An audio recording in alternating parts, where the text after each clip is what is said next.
La question est pertinente et je pense qu'il est nécessaire de comprendre qu'il y a des raisons qui font que une entreprise peut disposer d'un programme de prévention sans un véritable impact sur le plancher. Premièrement, il y a une dispersion d'informations, il y a une multitude d'outils, une diversité de procédures, une variété de méthodes qui font à telle enseigne que les employés ne se retrouvent pas.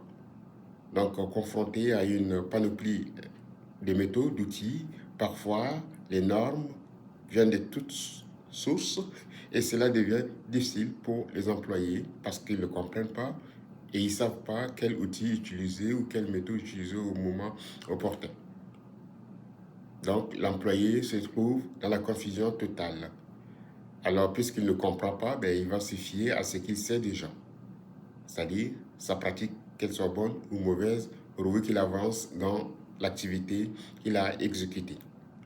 Deuxièmement, il y a une production sans vulgarisation. Qu'est-ce que j'entends par production sans vulgarisation? C'est que des entreprises possèdent des compétences, disposent d'énormes compétences. Parfois, c'est des compétences très techniques. Donc, les experts, qu'est-ce qu'ils font? Ils produisent des documents, ils développent des outils, mais la communication fait défaut. Ou, du moins, c'est faible. En ce sens que lorsque vous descendez sur le plancher, les employés ne sont pas au courant. Les travailleurs ne sont pas informés. J'en voudrais pour preuve une entreprise bien connue, mais je vais taire le nom, qui effectivement a élaboré une bonne procédure de cadenassage, mais sur le terrain, sur le plancher, les employés ne sont pas au courant, donc aucune procédure de cadenassage. Vous voyez, ça c'est des choses simples, mais qui ont de graves conséquences. Oui, c'est bon d'élaborer vos documents, c'est bon de les posséder, mais une autre chose, et la meilleure, c'est d'appliquer, c'est d'intégrer vos outils et donc de veiller à la vulgarisation. Ne serait-ce que juste de petites séances de communication régulières ou hebdomadaires, pour être plus précis, pour permettre à vos employés d'être au courant des nouveautés, des outils que vous développez dans vos bureaux. Parce qu'il faut que ça sorte de vos bureaux. Si ça ne sort pas, ça reste dans vos tiroirs. Les employés ne seront pas au courant. Et c'est le jour où vous allez vous rendre compte qu'il y a un accident que vous allez dire, ah mon Dieu, on avait développé à l'époque un tel outil, une telle fiche, une telle procédure. Mais pourquoi? La communication a fait défaut. Ils ne sont pas au courant. C'est resté juste en haut lieu. Troisièmement, il y a une déconnexion. Une déconnexion, qu'est-ce que j'entends par là?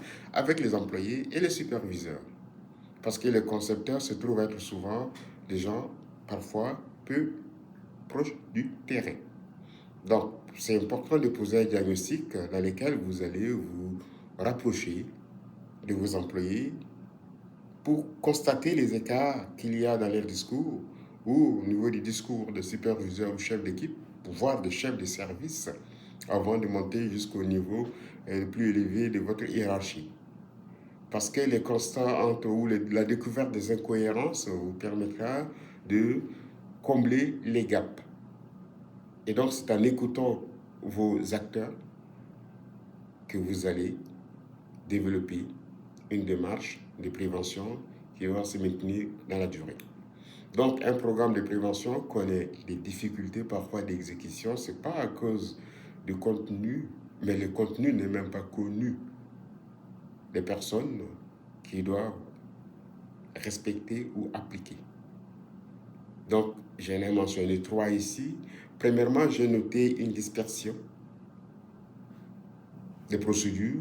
Deuxièmement, une production sans vulgarisation. Troisièmement, une déconnexion avec les acteurs du terrain, c'est-à-dire qui sont sur le plancher, à savoir les employés et les superviseurs.